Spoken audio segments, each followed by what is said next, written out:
Hi, it's me again with Corel Tips and Tricks. I don't really want to put this video out there yet, but I'm trying to help somebody because I like to be able to test some things. I have a Excel program that will make a round logo look round on a tapered glass or on a cylindrical glass, but not really a tapered glass. There is ways about that. If you search my video, when you get to the magnifying glass on my channel and type in tapered glass, I have a couple, and I really don't want to show this in case my theory is off. The outer part of the cup is spinning faster than the lower part of the cup. But this logo isn't that big. I didn't make the glass proportionately, but I'm just trying to show the taper.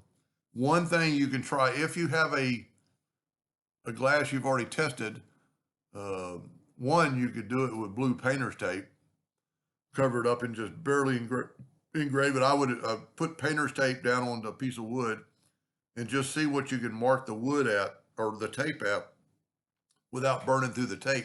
So you can do the same thing on the glass. And you could try this, but it's late and I'm busy tomorrow. But if you will get the envelope tool, take away the inner four nodes, select it all and right click and turn it into a line.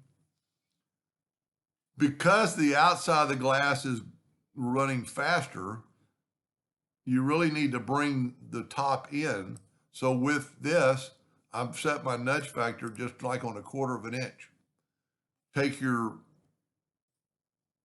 and just grab that node and down click one arrow. Hit this one and down, up click one arrow. That makes, it might, but if you use blue painter's tape, you'll see it.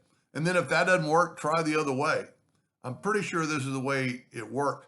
And that might be too much. 1/4 of an inch might be too much, but that would get you a start. So that's how to skew something in Corel to make it. And if we take, I'll tell you what, let's make a duplicate of that and move it over.